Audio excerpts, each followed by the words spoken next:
Test cricket का रोमांच क्या होता है 4 अगस्त 2025 के दिन लंदन के ओवल में आखिरी दिन देखने को मिला, जब टीम इंडिया को जीत के लिए सिर्फ एक विकेट की जरूरत थी और इंग्लैंड को कुछ रनों की। एक एक गेंद रोमांच दर्शकों की हार्ट बीट बढ़ा रही थी, मगर आखिरकार मोहम्मद सिराज ने गस एटकिंसन की गिल्लियां बिखेर कर टीम इंडिया को जीत दिला दी और एक बार फिर अंग्रेजों का घमंड तोड़ दिया। दूसरी ओर तारीफ करनी होगी इंग्लैंड के क्रिस वोक्स की, जो हाथ में प्लास्टर बांधकर मैदान में बल्लेबाजी करने पहुंचे। क्रिस के एक हाथ में बैट था, दूसरा हाथ प्लास्टर लगाकर टेप से चिपका हुआ स्वेटर के अंदर। नजारा देखने लायक था। हालांकि उन्हें सिर्फ खड़े रहना था, क्योंकि दूसरी ओर एटकिंसन लगातार रन बना रहे थे, मगर अपनी टीम को जिता नहीं पाए। फिलहाल टीम इंडिया ने एंडरसन तेंदुलकर ट्रॉफी 2-2 से बराबर कर ली है, मगर सवाल बहुत सारे हैं। टीम की रणनीतियों को लेकर, बैटिंग ऑर्डर को लेकर, टीम सिलेक्शन को लेकर और बहुत कुछ, क्योंकि हम गए थे जीतने और आए हैं ड्रॉ करके। हालांकि इस ड्रॉ के लिए हमारे लड़कों ने जी जान लगा दी, तो फिर कसर कहां रह गई? आज के इस वीडियो में हम यही बात करेंगे। नमस्कार, मेरा नाम है रविशंकर, आप देख रहे हैं खबर गांव। 19 test match, 33 innings, 68 wicket, average 39 का। बहुत खास नहीं है। ये आंकड़े हैं इंग्लैंड के स्पिनर शोएब बशीर के। 14 जुलाई 2025 के दिन लॉर्ड्स में बशीर ने मोहम्मद सिराज को बहुत साधारण गेंद फेंकी थी। गेंद में न टर्न थी, न बहुत ज्यादा बाउंस, माने बहुत साधारण गेंद। सिराज ने डिफेंस किया, गेंद नीचे गिरी और दाएं पैड के साइड से जाकर विकेटों पर लग गई। ऐसा ना हुआ होता तो शायद हम मैच जीत गए होते। कहने का अर्थ यह है कि इस जीत में इंग्लैंड का कोई बहुत बड़ा एफर्ट नहीं था, बस एक टेलेंडर को आउट करके वो उछल पड़े थे। ये बात हम इसलिए कह रहे हैं क्योंकि दूसरी ओर रविंद्र जडेजा डटे खड़े थे। 181 गेंद खेलकर 61 रन बना चुके थे। इंग्लैंड का कोई गेंदबाज उन्हें डिगा तक नहीं पाया था। ठीक इसी तरह कहानी है मैनचेस्टर में खेले गए चौथे टेस्ट की, जब हैरी ब्रूक, बेन स्टोक्स और जो रूट जैसे खिलाड़ी बार बार रविंद्र जडेजा और वाशिंगटन सुंदर से हैंडशेक कर मैच ड्रॉ कराने में लगे थे, मगर ये दोनों खिलाड़ी डटे रहे और अपना अपना शतक पूरा किया। यकीन मानिए, अंग्रेजी खिलाड़ी बहुत ज्यादा खिसिया गए थे। इन दो किस्सों का सार यही है कि हमारे खिलाड़ी मैदान पर जबरदस्त खेल दिखा रहे थे, बढ़िया बल्लेबाजी कर रहे थे और आखिर तक लड़ रहे थे, मगर जीत नहीं मिल रही थी। कारण सिर्फ एक, रणनीति में कमी। जिम्मेदार कौन? इसकी शुरुआत करते हैं मौजूदा एंडरसन तेंदुलकर सीरीज के सिलेक्शन से। जब सिलेक्शन के बाद खूब हंगामा हुआ था, जो लाजमी भी था। सिलेक्टर्स और गंभीर ने मिलकर सीनियर तेज गेंदबाज और मैच विनर मोहम्मद शमी को बिना किसी ठोस वजह के बाहर कर दिया। श्रेयस अय्यर, जो आईपीएल चैंपियंस ट्रॉफी में जबरदस्त प्रदर्शन करके आए थे, उन्हें भी बाहर कर दिया। फैंस का भड़कना तो तय था, पूर्व खिलाड़ी भी भड़के। यहां तक मीम वायरल होने लगे कि गौतम गंभीर युग का स्वागत कीजिए, जिसमें दावा किया गया कि उन्होंने विराट कोहली, रोहित शर्मा और रविचंद्रन अश्विन जैसे दिग्गजों को जल्दी रिटायरमेंट के लिए मजबूर कर दिया। भले ही ये बात बढ़ा चढ़ाकर कही गई हो, लेकिन ये गंभीर की जोखिम भरी और बार बार बदलाव वाली सोच को लेकर बढ़ती बेचैनी को दिखाता है। गंभीर जब से कोच बने हैं, टेस्ट क्रिकेट में टीम लगातार जूझ रही है। आपको याद होगा, अक्टूबर 2024 में न्यूजीलैंड की टीम भारत आई थी 3 टेस्ट मैच खेलने। नतीजा, बेंगलुरु टेस्ट न्यूजीलैंड 8 विकेट से जीत गया। पुणे टेस्ट न्यूजीलैंड 113 रन से जीत गया। वानखेड़े टेस्ट न्यूजीलैंड 25 रन से जीत गया। ये सिर्फ न्यूजीलैंड की जीत नहीं थी, बल्कि एक इतिहास था, क्योंकि ये पहली बार हुआ था कि भारतीय टीम का अपनी ही धरती पर 3-0 से सुपड़ा साफ हुआ हो। और ये सब हुआ किसकी कोचिंग में? गौतम गंभीर की। फिर आई बॉर्डर गावस्कर ट्रॉफी, जिसकी शुरुआत तो भारत ने बहुत शानदार की। पर्थ में खेला गया पहला टेस्ट मैच जीत लिया। इसके बाद फिर सिर्फ ब्रिस्बेन में हुआ तीसरा टेस्ट मैच ड्रॉ रहा। बाकी दूसरा, चौथा और पांचवा मैच ऑस्ट्रेलिया ने जीत लिया। माने इंडिया 3-1 से हार गई। कोच कौन था? गौतम गंभीर। पहले न्यूजीलैंड और फिर ऑस्ट्रेलिया से हार के बाद गंभीर पर कई सवाल उठने लगे थे। पूर्व महान बल्लेबाज सुनील गावस्कर ने कहा, मुझे नहीं पता कि अलग अलग कोच रखने का क्या फायदा है।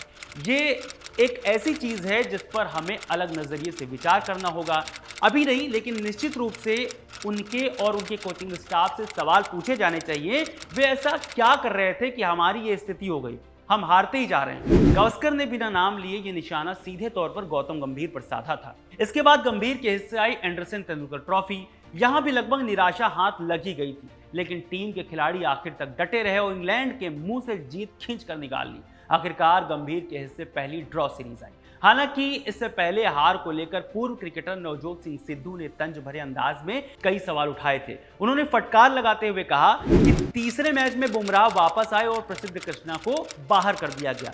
चौथे मैच में आकाशदीप चोटिल हो गए और अंशुल कंबोज को लाया गया।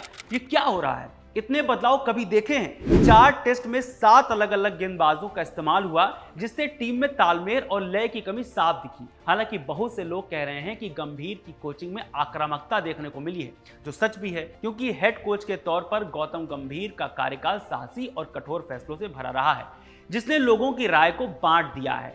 उनके छोटे से कार्यकाल में भारत की टेस्ट रैंकिंग नंबर 1 से फिसलकर नंबर 4 पर आ गई है। उनकी रणनीतिक जिद और ऑलराउंडरों को विशेषज्ञों पर तरजीह देने की सोच से नाराजगी बढ़ रही है।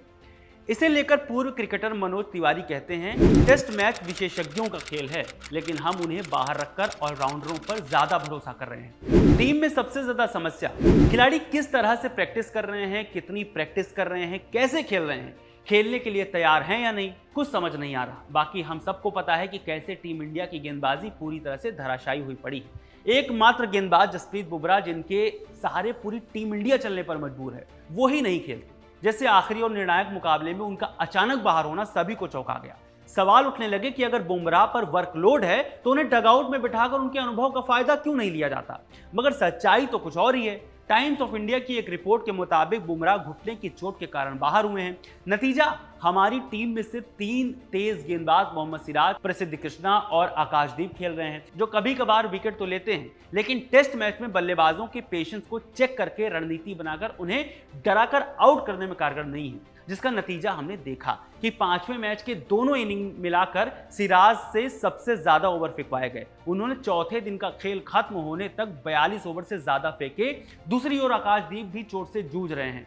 आपने ध्यान दिया होगा कि जब आकाश गेंदबाजी कर रहे थे तो उनके रनअप और बॉलिंग में साफ दिख रहा था कि वो परेशान हैं। ये बात कई बार कमेंटेटर्स भी बोल चुके थे। दूसरी ओर नीतीश कुमार रेड्डी और अर्शदीप सिंह भी चोटों से जूझ रहे हैं, जबकि ऋषभ पंत टूटे हुए पैर के बावजूद बहादुरी से बल्लेबाजी करते आते हैं। मजबूत चोट प्रबंधक प्रोटोकॉल की कमी ने टीम को बार बार रिएक्टिव चयन करने पर मजबूर किया, जिससे प्लेइंग 11 और अस्थिर हो गई। जहां एक सवाल और उठा कि जब स्क्वाड में कुलदीप यादव जैसा विकेट टेकर गेंदबाज है तो उसे खिलाया क्यों नहीं जा रहा है। माने टीम में एक भी प्रोफेशनल स्पिनर नहीं है। पूरी टीम वॉशिंगटन सुंदर और रविंद्र जडेजा जैसे ऑलराउंडर्स के सहारे है। इसमें कोई दो राय नहीं कि दोनों ने बल्लेबाजी बहुत बेहतर की है, लेकिन गेंदबाजी में दोनों वो कमाल नहीं कर पाए। पूरी सीरीज में तय ही नहीं हो पाया कि कौन खेलेगा कौन नहीं। भारत की प्लेइंग 11 में लगातार फेरबदल होता रहा। नए सलामी बल्लेबाज, मिडिल ऑर्डर में बदलाव और गेंदबाजों का आना जाना, जिससे उलझन बनी रही और पोजीशन तय नहीं हो पाई। नतीजा, खिलाड़ियों की फॉर्म भी नहीं बन पाई। शायद फिटनेस ही एक बड़ा कारण रही कि टीम में फील्डिंग और कोचिंग कमजोर नजर आई। जैसे यशस्वी जायसवाल और रविंद्र जडेजा ने कई आसान कैच छोड़े। इन गलतियों ने विपक्षी बल्लेबाजों को जमने और रन बटोरने का मौका दिया, जिससे आसान लक्ष्य मुश्किल चुनौतियों में बदल गए। लापरवाह फील्डिंग और आउटफील्ड में उत्साह की कमी ने अनावश्यक रन लुटाए, जिससे गेंदबाजों का बनाया दबाव कम हो गया। दूसरी ओर दबाव में बल्लेबाजों का ढहना एक और समस्या है। भले ही भारत के पास शतक बनाने वाले बल्लेबाज हैं, लेकिन टीम अक्सर मजबूत शुरुआत को मैच जिताने वाले स्कोर में बदलने में नाकाम रहती है। जहां मिडिल ऑर्डर और लोअर ऑर्डर लगातार ढह जाता है, सेट बल्लेबाजों को सपोर्ट करने में नाकाम रहता है, भारत अपनी सलामी जोड़ी के साथ बार बार छेड़छाड़ कर रहा है, जिससे लंबे समय तक भरोसेमंद जोड़ी नहीं मिल पा रही है। इस निरंतरता की कमी से तालमेल बिगड़ता है और मिडिल ऑर्डर पर अतिरिक्त दबाव पड़ता है, जो पहले ही कमजोर दिख रहा है। इस पूरी कहानी में हमने गौतम गंभीर वाली टीम के टेस्ट रिकॉर्ड की बात की है, मगर जैसे ही आप वाइड बॉल क्रिकेट में आते हैं, गंभीर की कोचिंग में टीम इंडिया के रिकॉर्ड अच्छे हो जाते हैं। गंभीर ने श्रीलंका के खिलाफ T20 सीरीज के दौरान भारतीय क्रिकेट टीम की कोचिंग शुरू की, जो रोहित शर्मा और विराट कोहली की रिटायरमेंट के बाद पहली T20 सीरीज थी, और यह सीरीज भारत ने 3-0 से जीत लिया। गंभीर की कोचिंग में भारतीय टीम ने 15 T20 मैच खेले, जिसमें 13 जीते और 2 हारे। माने जीत का प्रतिशत 90% रहा है। वहीं वनडे की बात करें तो गंभीर की शुरुआत कुछ खास नहीं रही। भारत को श्रीलंका के खिलाफ उनके घरेलू मैदान पर 2-0 से हार मिली, जिसमें एक मैच टाई रहा। इसके बाद लगातार 8 मैच जीते, जिसमें 2025 का चैंपियंस ट्रॉफी भी शामिल है। गंभीर के कोच रहते भारत ने अभी तक 11 वनडे मुकाबले खेले हैं, जिसमें 8 में जीत और 2 में हार मिली है, जबकि एक मैच टाई रहा। यानी विनिंग परसेंटेज 72.72 का रहा। ये सारे आंकड़े 4 अगस्त 2025 तक हैं। फिलहाल भारत ने एंडरसन तेंदुलकर ट्रॉफी बराबर करवा ली है, जिसे लगभग इंग्लैंड पर जीत ही माना जा रहा है। इस ड्रॉ सीरीज के बाद आप कितने खुश हैं या फिर आगे जीत के लिए भारत को क्या सुझाव देना चाहते हैं, हमें कमेंट करके जरूर बताएं। खबर गांव को सब्सक्राइब जरूर करें। बहुत शुक्रिया।